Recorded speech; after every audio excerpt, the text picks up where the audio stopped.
big asteroid named Matilda, which is 70 miles wide, is coming towards Earth. Because of this, countries all over the world are sending a spaceship to try to destroy it. Sadly, the spaceship blows up as soon as it goes into the asteroid field, so humans are in big trouble. In 3 weeks, a big asteroid will crash into Earth, and everything will be destroyed. A married couple, Dodge and Linda, hear this news on their car radio, but Dodge doesn't seem to care. He just says they missed their turn. Linda can't handle his behavior anymore and leaves him for good. Later, people everywhere begin to make plans for the end of the world, focusing on checking off their bucket lists. There are signs on the streets advertising things like secret meetings and helping find friends to spend the end with. Some mercenaries even offer to kill those who can't survive until the last day. But Dodge doesn't have anything in his life, so he keeps doing the same boring things every day. With 21 days to go, Dodge continues to visit the mostly empty gym. He watches a news report on TV that says all cell phone services have stopped and that water and power will soon be gone too. Then Dodge drives to work and faces heavier traffic than normal because many people are leaving the city to go somewhere nice. At the office, Dodge sees that only a few people showed up today. He answers calls from clients asking about insurance for disasters around the world and goes to meetings where they talk about promotions for everyone because many workers are missing. But no one from their small group accepts the offer. When Dodge gets home, he looks in his mailbox, but it's empty like always. He also sees his neighbor Penny rush out of her apartment after breaking up with her boyfriend Owen. Then Dodge goes into his apartment and sees his cleaner, Elsa, who comes every week. Dodge tells Elsa that she doesn't need to come back because of what's happening, but she gets mad because she thinks he's letting her go.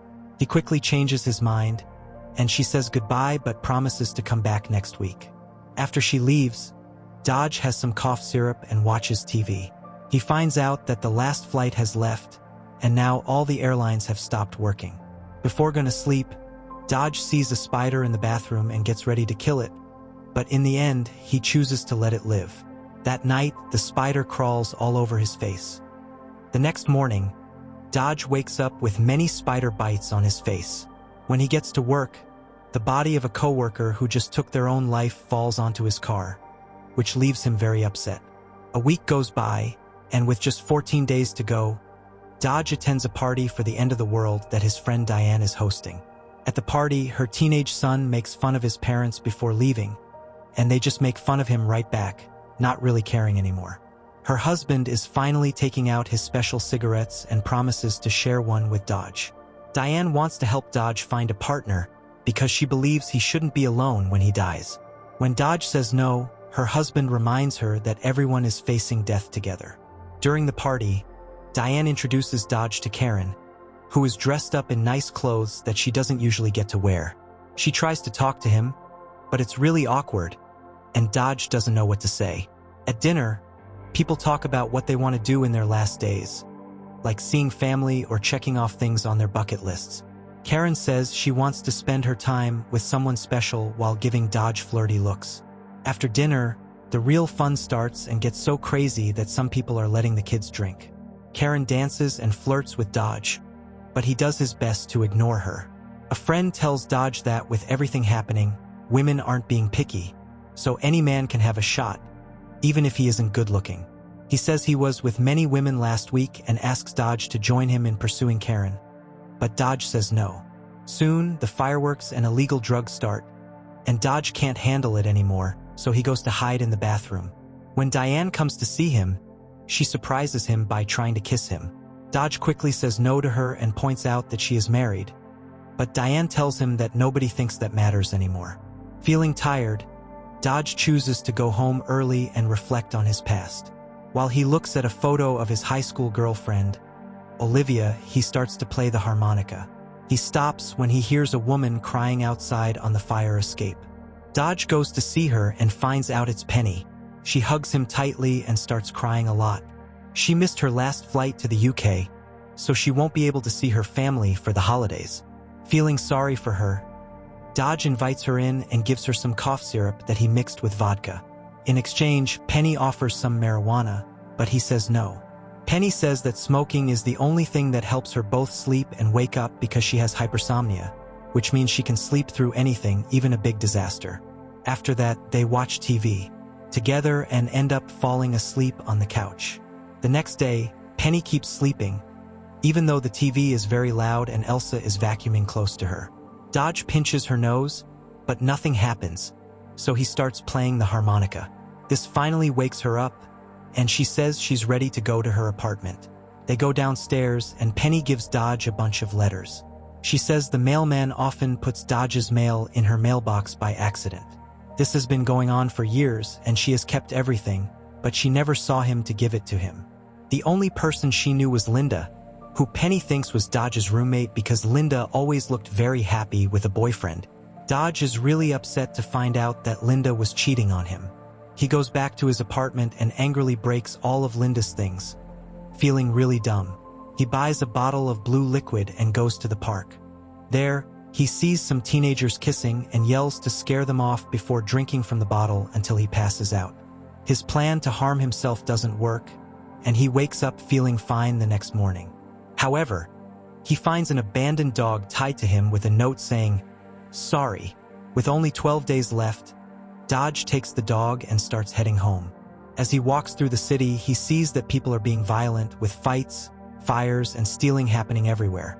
Later, back in his apartment, Dodge feeds his dog and watches the news, finding out that there are riots in many places. He begins to look at his old mail and is surprised to find a letter from Olivia that she sent months ago. She says she always thought about him and wanted to see how he was doing, but she also tells him not to look for her because it's too late for them. In the end, she says he was the love of her life. Suddenly, a brick crashes through his window, and the building's alarms start ringing as the riots get nearer. There are violent people in the hallway, so Dodge grabs the dog, the harmonica, and the letter before using the fire escape to get out. He goes to Penny's apartment and meets Owen. Owen thinks Penny has been cheating with Dodge and hits the wall, breaking his hand. Dodge pays no attention to him and goes to wake up Penny, but Owen quickly starts arguing with her. When Dodge finally talks about the riots, Penny quickly takes as many records as she can from her collection.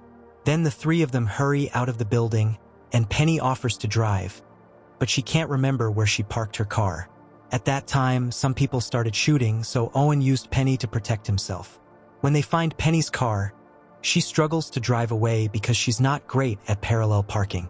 Owen gets out to help her, but he keeps making mean comments, which shows why she broke up with him. Dodge, who is annoyed by the couple's fighting, tells Penny that he knows someone with a plane. He says he will introduce her to that person if she takes him away from there. Feeling determined, Penny finally drives the car away, leaving Owen behind. The next day, they run out of gas and have to walk along the road. Because of what's happening right now, they get upset and start fighting. Dodge says Penny messed up his life because she made him miss Olivia's letter. Penny feels bad about this, so she promises to help him find Olivia. She waves down a car and asks the driver, Glenn, to take them to Somerset. The nice man agrees to give them a ride. While they are driving, Penny asks Glenn to tell her about his life. He reveals that he thought about taking his own life after finding out the world was going to end. However, he says that doing that wouldn't allow him to go to heaven. While Glenn is talking, Dodge sees shovels in the back of his truck, which makes him feel uneasy. A little later, Glenn stops his car to go to the bathroom and asks Dodge to join him, but Dodge says no. After that, Penny takes Sorry for a walk when Glenn returns. After Penny leaves, Glenn tells Dodge to quickly kill him, thinking that Dodge is the hitman he hired. Dodge feels confused at first, but they work things out. Sadly, it doesn't take long before the real attacker shoots Glenn in the neck and drives away quickly. When Penny returns, they use the shovels from the vehicle to bury him. They decide to use Glenn's truck, but accidentally buried the keys with him, so they have to dig him up again. While Dodge and Penny are driving and getting to know each other, they find a restaurant called Frenzy's. They then meet Darcy and Katie, who are very friendly waiters. While they are ordering, Penny tells a lie about Dodge's birthday. The restaurant staff gives him a small surprise and some kisses. But when things get out of hand, they leave the restaurant. Later, the two share a romantic moment in the truck. Dodge feels sorry later because he worries about the age gap between him and Penny. He doesn't want to seem like he's using her. He says sorry, but Penny just waves it off, saying it was going to happen anyway. While they are driving, a police officer suddenly stops them for going too fast. Dodge and Penny find out that Glenn's car has a broken taillight and an old license plate. Because of what's happening in the world, Penny asks Officer Wally to let them go, but he says no. So they end up getting arrested. In their own rooms, Penny starts to cry because she feels guilty. She thinks she has messed up Dodge's life just like she messed up her own. Dodge tries to cheer her up through the bars and shares stories from his own life to help her feel better. After some time, one of the police officers lets them go and says sorry for Wally's actions. He also says that their truck was taken away, so he offers to give them a ride. Since their journey is too long, Penny asks to go to Camden, where her ex-boyfriend Speck lives. He's a military guy and has a bomb shelter. He still loves her. Speck takes them to his basement, which has titanium walls, and gives Penny a satellite phone so she can talk to her family. After that, Speck tells Dodge that there isn't enough space for him in their shelter, just for Penny. But Penny doesn't want to stay. Instead, she asks to use a car so she can take Dodge to Olivia. They all go together, but Speck asks Penny to go back and get the car. Later, they get to Olivia's house, but no one is there. So instead, they just sneak into the house and try to make themselves cozy. Later, when Dodge wakes up from his nap, he finds Penny making dinner. They sit by the fireplace and have a nice chat about everyday things. As Penny talks about the things she enjoys, Dodge listens with a warm smile. A little while later, Penny goes to the kitchen and finds a letter from Olivia to her parents that has a return address. She shows it to Dodge and says they will go there the next day. But when they arrive at the address, Dodge doesn't knock or look inside, even though he thinks Olivia is there. Instead, he only writes her a letter. Penny is confused and keeps asking him about it, but he ignores her questions. Dodge realizes he likes Penny but doesn't want to tell her because she needs to go back to her family. While talking, Dodge looks at Penny and nearly bumps into some people. As they watch the couples and families, they see that everyone is waiting in line at the beach to be baptized. As they watch the couple, they see their love for each other grow as they kiss, and they don't even need to say anything. They also stay at the beach, spending time with their loved ones.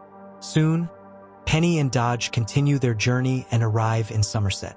There, Dodge introduces Penny to Frank, the man he knows who owns a plane. It turns out that Frank is Dodge's dad, and they haven't seen each other in over 20 years. Because of issues in their family, there is some awkwardness between Dodge and Frank that they don't talk about. But they try to ignore these problems because the world will end in less than 2 weeks. They share one last nice evening together, enjoying the time they missed. After Penny falls asleep, Dodge quietly picks her up and takes her to Frank's plane without saying goodbye. Before he leaves, Dodge tells Penny, who is sleeping, that she is the love of his life. As Frank brings Penny back to England, Dodge goes home and discovers a note from Karen, who wants to see him. He also sees Elsa cleaning his apartment, so he gets mad and tells her to go be with her family. But Dodge changes his mind when he sees that Elsa is confused. She tells him she will see him next week before she leaves. Unfortunately, there won't be a next week. While Dodge is watching the last TV news, the news anchor says that the asteroid will arrive in 16 hours. Because of this, Dodge goes to Penny's apartment to spend his last hours there. He starts listening to Penny's music records and then lies down on the floor, waiting for the world to end. But a little while later, the power suddenly goes off. Sorry starts to annoy Dodge, so he gets up to find out what's wrong. Then he notices that Penny has come back for him, feeling sad that he let her go. When they meet again, Penny tells Dodge that she made Frank come back when she woke up. They lie down together and spend their last moments while Penny asks Dodge to promise not to let her fall asleep. She tells Dodge that she just wants to be with him, and he feels the same. To take Penny's mind off things, Dodge asks her to talk about her childhood while they hear explosions in the background. Penny starts crying because she's scared, but Dodge stays calm and tells her how much he loves her. Dodge is happy he got to meet Penny, and as they look into each other's eyes, the asteroid finally crashes down. The movie ends here, Please, my family, don't forget to like the video and subscribe to the channel. Thank you.